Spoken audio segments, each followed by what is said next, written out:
Thank you, everybody, for coming real quick. I'm Gary Jansen, city engineer for the city of Wichita. I'm not really going to say anything. Sorry about the weather. Appreciate you being out here. This is really good to see this many people.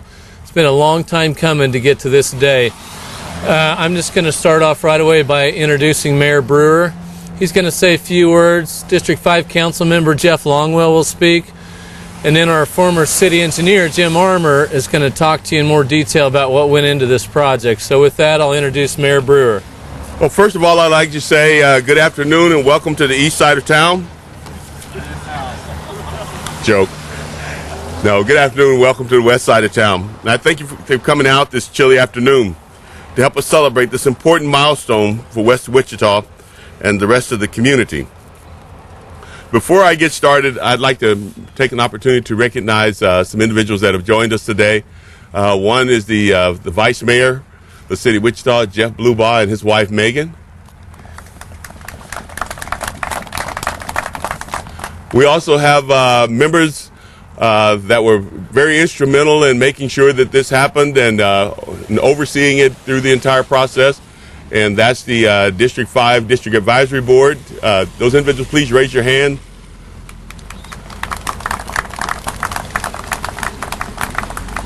And we also have our city manager, Robert Layton, who is with us today. We're here today for the opening of the interchange here at I-235 and 13th Street. I know there are many West Siders who have waited a very long time for this moment. As you can see, by looking at the finished product, it was worth the wait. Today, we're going to recognize the hard work of all those who made this project a reality. And I'd like to personally express my gratitude and appreciation to everyone involved, from the partnering agencies to the contractors. Now, I would like to ask Council Member Jeff Longwell to come to the podium to share a few words. And I'll also like to conclude by saying thank you again for making the West Side more accessible to everyone, and congratulations on a job well done. I invited the mayor to jump in the Mustang and that I would drive him across the bridge, and he doesn't trust my driving, I guess. So maybe Pam Eck would join me. I too want to thank you all for coming. Appreciate it. I know some of you think that this might be a bit of a dreary day to open a new bridge. I'll argue that this may be the best weather to add another commute opening across to the west side that certainly is going to provide safer commute for West Siders. This project covers parts of District 5 and 6, and I know I speak for all of us when I talk about the benefits that these improvements will bring to Wichita, especially those commuters trying to navigate the increasingly growing west side. This project involved extensive discussion over the course of several years with the Kansas Department of Transportation, and we have several of those folks here today. Thank you for joining us, along with the Federal Highway Administration. I want to thank both agencies for helping make this project happen. Thank you very much. More importantly, numerous community engagement meetings were held with such stakeholders as property owners, businesses, and residents, and all provided critical insight how to make this project work. When the city first spoke to stakeholders about the Floodway crossing project, we were greeted with many questions and concerns. Today, looking at the final product, you'll see it as we drive across it because it's a little hard to see the final product right now. The benefit that it will provide, I think it's safe to say we've answered those questions. I want to thank the area residents, neighbors, business owners, and commuters for their patience during this project. I hope you are pleased with the results and recognize the great asset every day as another point across the big ditch has been provided, relieving congestion in other areas. As you all can see, the significant improvements with these bridges, not only in the steel and concrete, but the aesthetics that were included, making this visually pleasing part of the landscape. I want to thank everyone involved, certainly my District 5 Advisory Board and District 6 Advisory Board and the city as a whole, because we can't do these kinds of large projects without everyone's support. And we'll say right now today, maybe most importantly, I want to add a personal thank you to Don Linger and Sons Construction. I know Tom Donlinger is here, and he brought several of his folks with him. They did an amazing job, a very professional job on the work that they performed. This project was done ahead of time. We're going to beat the holiday rush season, and all thanks to Tom Donlinger and his great staff. Tom, thank you.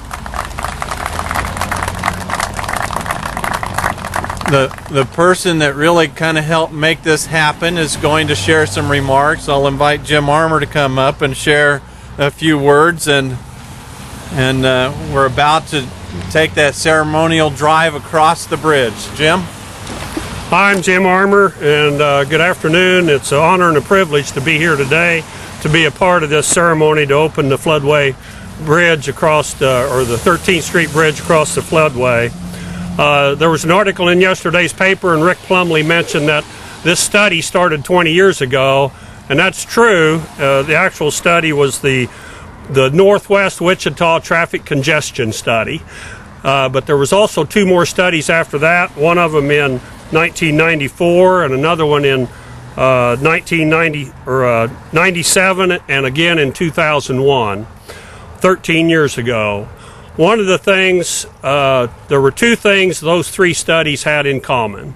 One, all three studies agreed that there was a problem with the traffic in Northwest Wichita.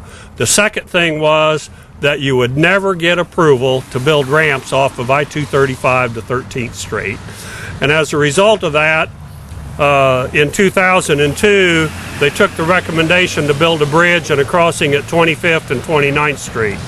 Well, in 2007, actually on July 20th of 2007, I got in the car and I brought Gary Jansen, our chief design engineer, Paul Gunzelman, our traffic engineer, and Mike Jacobs, our special project engineer, with me, and we drove out here and we said, what is it we can do to relieve the congestion out here at 235 and Zoo? And collectively we put together a plan, and that was, first of all, we had to accumulate the data that would support whatever traffic movements we wanted.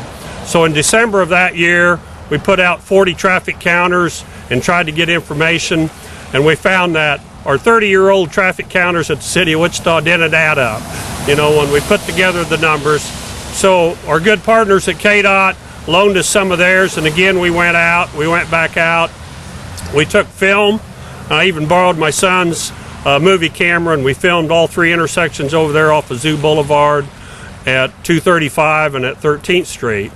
And what we found from collecting that data was that a full 1/3 of the traffic going across the Floodway Bridge in the morning rush hour went to get on southbound 235.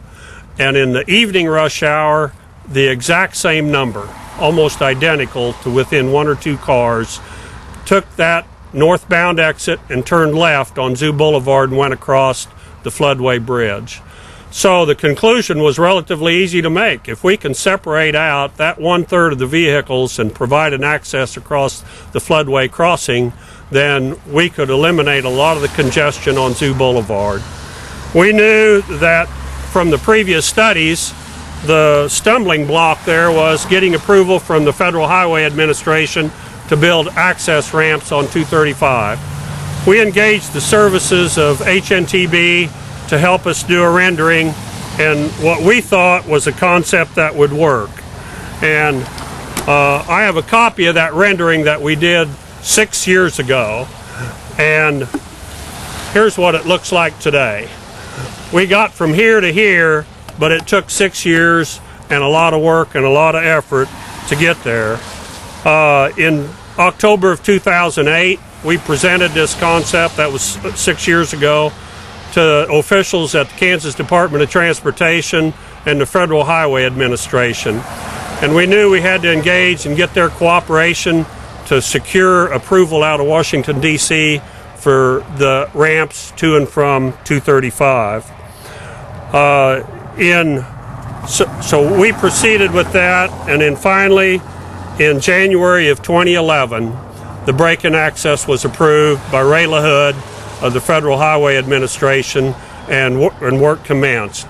I'll also add that through the efforts of Councilmember Longwell and I think others, and Mr. Layton, the city manager, we proceeded with advancing the plans to construction rather than wait for that final approval for the break and access.